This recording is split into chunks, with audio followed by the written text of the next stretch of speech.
It's the most important principle in all of sport training and exercise science is what am I here for? What do I want?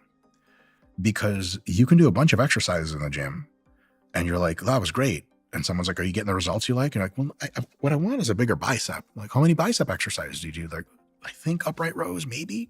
So I want a bigger bicep. If we just focus on me getting Stephen Bartlett a bigger left bicep. So specificity is telling yourself, okay, I want bigger biceps and whatever XYZ other muscles. Then we move in to the principle of overload, which means you have to challenge yourself.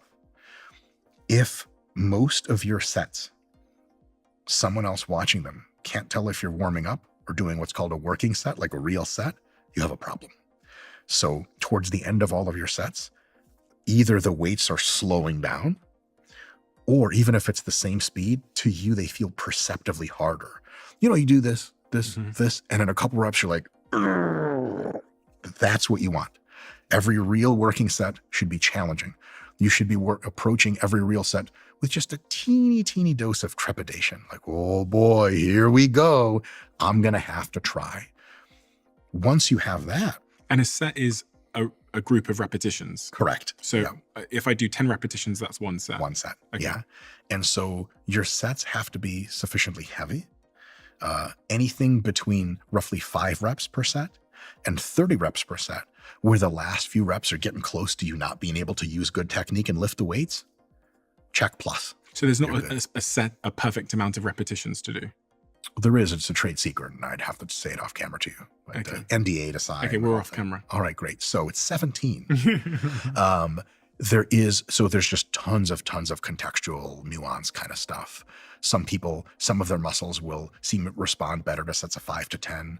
Other folks, even the same person could have muscles in their body that really respond better to sets of 20 to 30 and everything in between. But generally you get in the exercise science data, you'll have a group of people training for sets of roughly 5 reps, and another group training for sets of roughly 30 reps.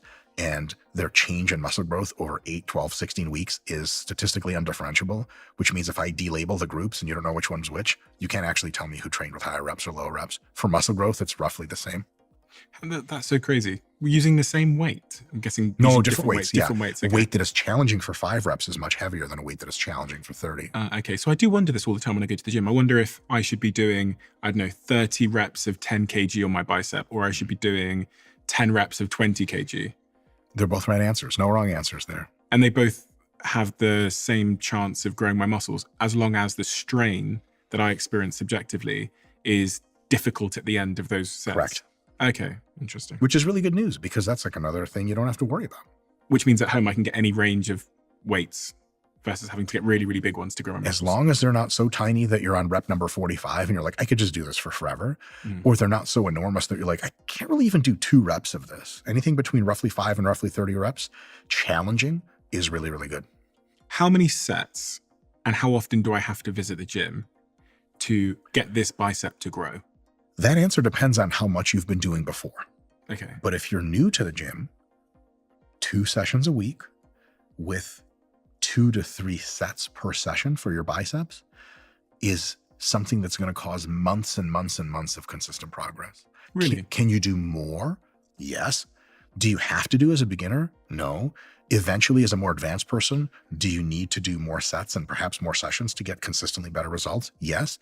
But for beginners who haven't been in the gym very much or at all, the minimal effective dose is profoundly small, which is why I can say things like, if you work out for 20 minutes twice a week, you're going to get great gains. What if I go to the gym and I do 6 sets on my biceps and I just go to the gym once a week? Does the distance between the workouts in a muscle group have an impact? Yes. Once a week training gives you good results, but twice a week training for the same muscle gives you notably better results. Training 3 times a week versus twice, training 4 times a week versus 3 times, training 5 times a week versus 4 times is an exponentially de-escalating amount of impressive differences. So 1 time a week works. It'll get you results. 2 times a week gets you like 1.5 times the results, like way better. 3 times a week is like another little bit more results, still notable, 4 times a week is like, you got to be training for a while to notice the difference between 3 and 4.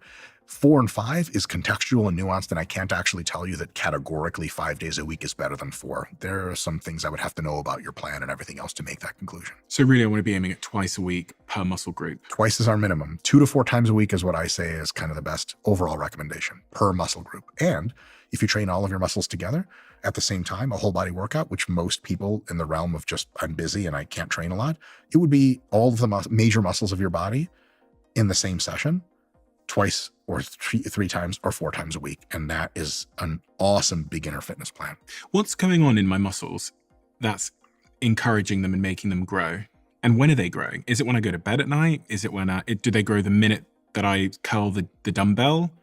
What's actually going on? Because sometimes understanding what's actually going on inside helps me to think through and change my behavior.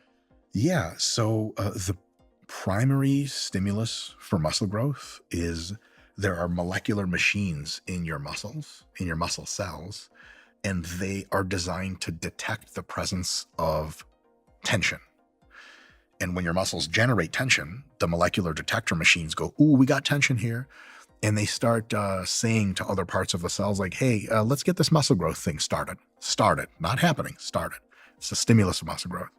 There are a couple of other mechanisms which might / probably have an effect. And that a couple of them are metabolite sequestration, which is a very fancy way of saying the burn. You know, at the end of a set, you're like, ah, the metabolites, the byproducts of training, if they accumulate to high levels, it's been shown in tons of animal studies and a few human studies that like mechanistically, they might also tell the molecular machinery that grows muscle for you again later to, hey, get the muscle growth process. Another one is the pump. So, you know, you do a couple sets of biceps, you're like, oh my God, what's going on here, baby? Flash it at some girl. She runs away as usual. And the actual cell swelling itself might play a causal mechanistic role in generating more muscle growth. But we know it's probably at least 80% of the muscle growth anyone will see is because of those receptors for tension. Muscle growth, as soon as you leave the gym, is a negative because the gym is catabolic. It breaks down your muscle. Actually training breaks down more muscle than it builds. However, as you go home and you start eating food, protein, carbs, fats, and you have several meals per day and you're resting, when the food's coming in, several hours after training begins, if you measure muscle growth consistently, which is real difficult to do, they don't do it super often. You have to keep people in a laboratory. You have to do radioactive tracers and measure all this weird stuff. Every couple of hours they measure, the amount of muscle growth that's going on in the biceps goes up and up and up and up. And it usually peaks about half a day to a day and a half after you lift, depending on how hard you went. If it's a pretty easy workout, it peaks a little sooner and dives and drops off about a day or two later. If you train really crazy hard, it'll peak like a day and a half later, and then half a week later, it'll drop off back to baseline levels. But it's this really smooth curve, and you're growing muscle at every single point under that curve. So when you say, is it while I'm sleeping? Is it while I'm eating? Is it while I'm resting? The answer is all of those, except it's not at the gym. You don't grow muscle at the gym. You give yourself a signal to grow muscle at the gym. And then what you do outside of the gym matters. So some people train really hard. They don't eat right. They don't eat enough protein. Their sleep is total, insert bad word here. And their stress levels are just totally psychotic. They train hard. And then week after week after week, they're like, I'm not seeing any results. Well, the results are actually created when you're resting, when you're sleeping, when you're eating nutritious food.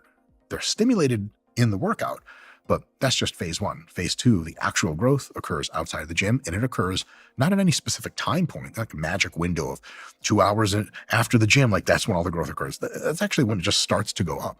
It's 4 days afterwards. So if you train twice a week, you train on Monday, you're growing a lot of muscle on Monday night, Tuesday and Wednesday. Back towards the end of Wednesday, you're just not really growing much more muscle. You go back to the gym Thursday, you hit it hard again, you hit that curve up. By Sunday, you're totally relaxed. During Sunday, you're not growing any muscle. Your body's really recovering a lot of that fatigue. And then by Monday, you're fresh as a pickle and you're ready to go at it again. How long will it take me to lose the muscles that I've gained if I don't go back to the gym? So again, focusing on this bicep, I train it, I do 2 times a week, I get it nice and big. How long before it vanishes? Great question. 2-part answer. Part 1 is within about 2 weeks of not training it, the first reduction in muscle that is detectable by modern machinery occurs. So if you don't lift for 2 weeks and we put you in an MRI scanner or a DEXA scanner, let's say a week and a half you don't lift, I can't tell. You're not really losing any muscle yet. You're just going insane. And so me personally, I'm like addicted to lifting. So if I don't lift for a week, I'm like, oh my God, all my muscle's gone. There is some kind of intuitive truth to that, because when you don't stress your muscles, when you do stress your muscles, they get a little bit inflamed and they bulge up a little bit. So when you're not training for half a week to a week, your muscles look smaller, like they've lost weight, but it's really just all water that they lost. You do one gym session thinking like, oh my God, my biceps are gone. A week and a half later, you do one session. At the end of that, you flex and you're like, oh my God, I'm the biggest I've ever been. I was just delusional that whole time, because that stuff comes back super quick. After about 2 weeks of not lifting, we start to lose muscle, but it happens really, really slowly and takes weeks and weeks and weeks and weeks. After several months of not lifting, you're going to look considerably smaller in your biceps, but probably not as small as when you started lifting, because your muscles have a certain memory, if we can call it that. Is that true? That Very muscle memory true. thing? Oh, yeah. And so a lot of times when you gain an initial amount of muscle, especially if you've been at it for years, it just never goes back to the same size as when you started. It's just always going to be bigger until you reach your 80s or something like that. That being said, yes, you will notice reductions in size. So 2 weeks is the direct answer there. And it's going to take weeks and weeks and months to recede. However, here's part 2, and this is awesome news. Because of that muscle memory situation, however long it took you to gain the muscles initially, it's going to take you an order of magnitude, a factor of 10-ish or so less time to get it back. If you've been more jacked before, if you've had bigger muscles, they come back to their old size. If you lifted for 8 months, you got a bigger bicep, and you stopped lifting for 3 months, and it looks about the same as when you started. If you're really careful, like, okay, it's a little bit bigger, but really it's just back to square one. Most people think, oh my God, another 8 months just to get back to where I started? Like, forget the gym. The truth is, after roughly about a month, maybe as little as 3 weeks, you're going to have the same size biceps that you did in your peak.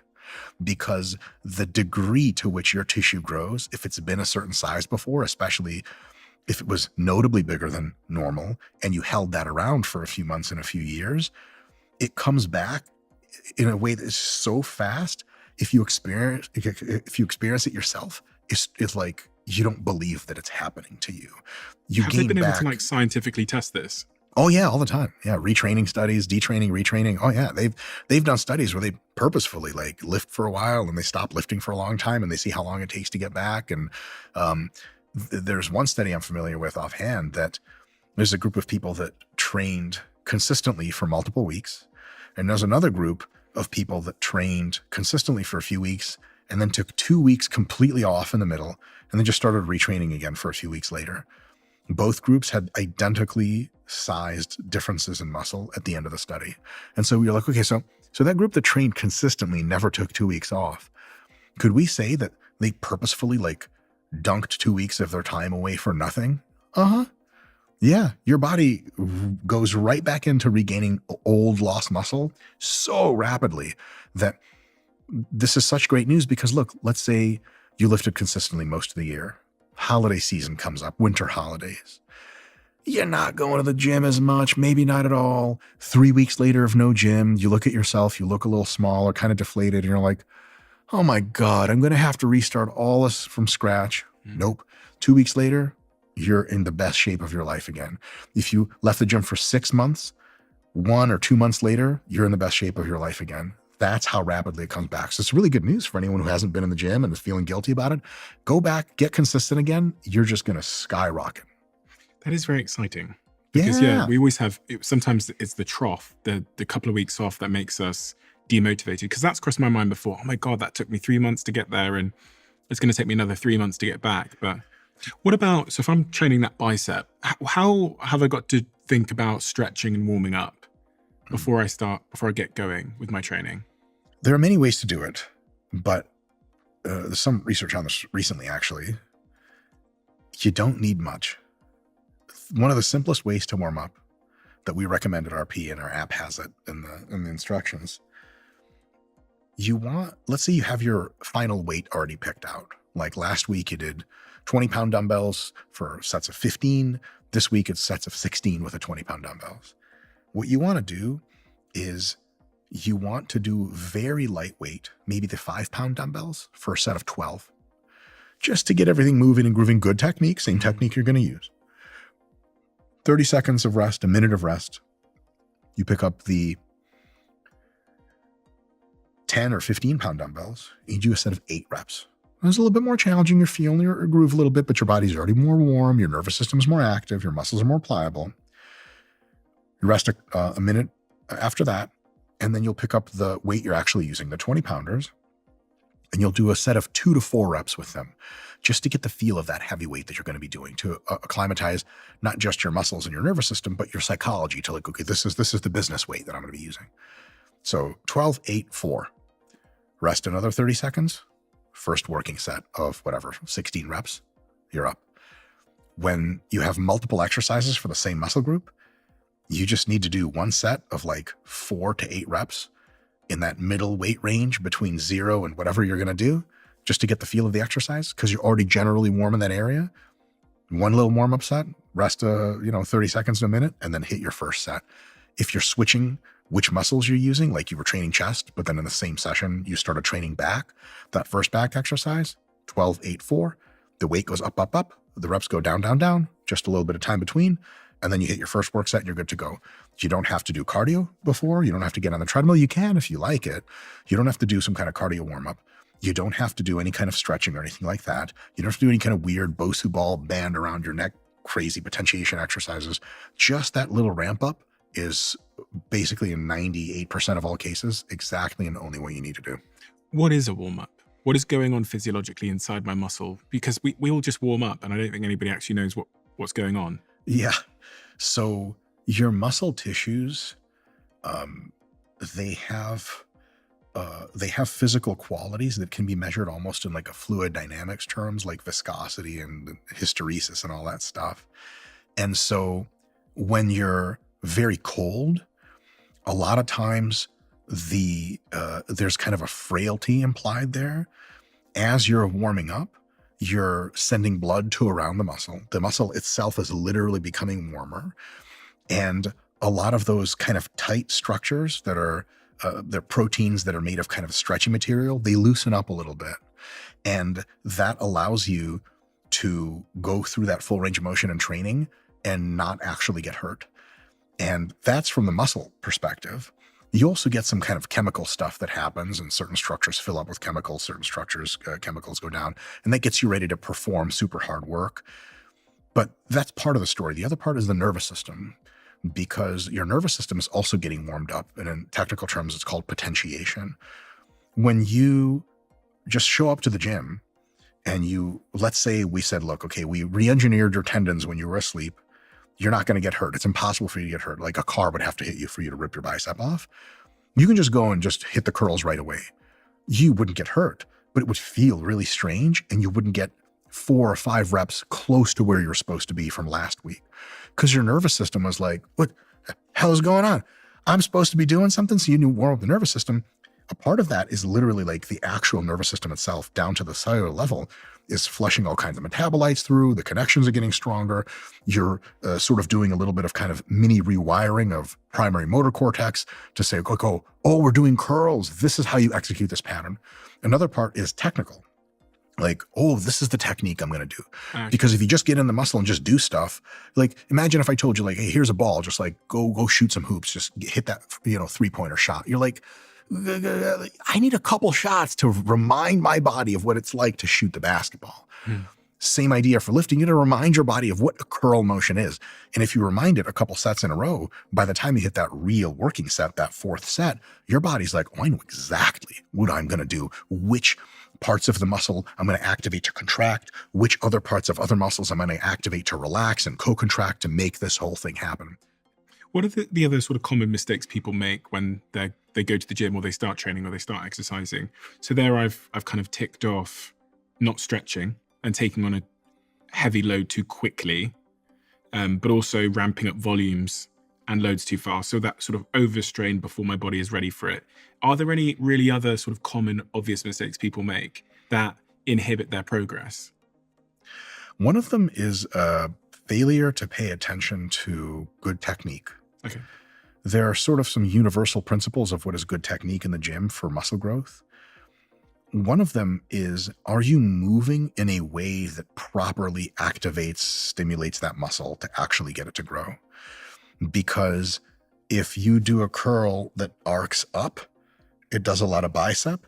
If you do a curl that arcs back this way, because the bicep is being pulled one way and pulled the other way at the shoulder and the elbow, it ends up doing more of a stabilizing contraction than actually being the prime mover for the movement. So when you see people curling at the gym and they're just kind of doing this, you're like, yes, that is training your biceps. But if you just moved a little bit differently, it would be so much better. Here's another example: squatting, right? For your legs. If you squat really far back and not so far down, like your glutes get hit, okay, your lower back and upper and mid back is going to get hit a lot. But because there's not a huge change in your knee angle, you're not getting a ton of quad stimulus. If you stay more upright and your heels and toes are on the ground, and you allow your knees to go way forward beyond your toes as you stay upright and sink down really low so that your knee goes into one of these, oh my God, it's all quads all day long. So you want technique that is targeting the muscle. It's very similar rep to rep to rep, and it puts the muscle consistently through a range of motion that is in that deep, painful, lengthened stretch position. Mm-hmm. If you just have all those three, everything else we can say about your technique is just nuances and finer points. Those are really the big ones. We talked about nutrition earlier as well. So if I want to make my bicep grow and also drop off the weight around the bicep so you can see it even more, what should I be putting into my mouth? The number one requisite for muscle growth is protein. Foods with lots of protein in them ideally should be consumed 3 to 5 times per day at roughly equidistant intervals. Breakfast, lunch, dinner, totally fine. Even better, breakfast, lunch, dinner, evening snack. The average person needs a little bit less than, let's say, a gram per pound of body weight per day of protein. Actually, considerably less. So that's kind of the top limit and a cool aspirational thing to shoot for. So if you weigh, let's say, 200 pounds, you should be consuming something like 150 to 200 grams of protein per day. And 150 for almost everyone's totally enough. But if you're real serious and hardcore and just want that insurance policy, 200 grams of protein per day. So then if you're eating 4 times a day, that's, 30, 40, let's say 40 to 50 grams of protein per meal. Can I eat too much protein? No. And then it becomes fat or something? So protein by itself, no. If your protein is so high that your carbs and fats are the same, and you jack up your protein super high, but your carbs and fats stay where they are, your calories become excessive. That will cause fat gain over time. But if you're doing a diet where you get a ton of protein, but you dropped your carbs and fats and your calories are at maintenance levels, you're not going to gain any fat. It's not bad for your kidneys. It's not bad for any other part of your body. Excessive protein as a health malady has been a myth the entire time. And that's one of those notions that people carry with them that too much protein is bad, right? Like, yes, if you've had kidney surgery, absolutely. Short of that, you're probably good to go. You'll fart a lot and people will hate you, but you know.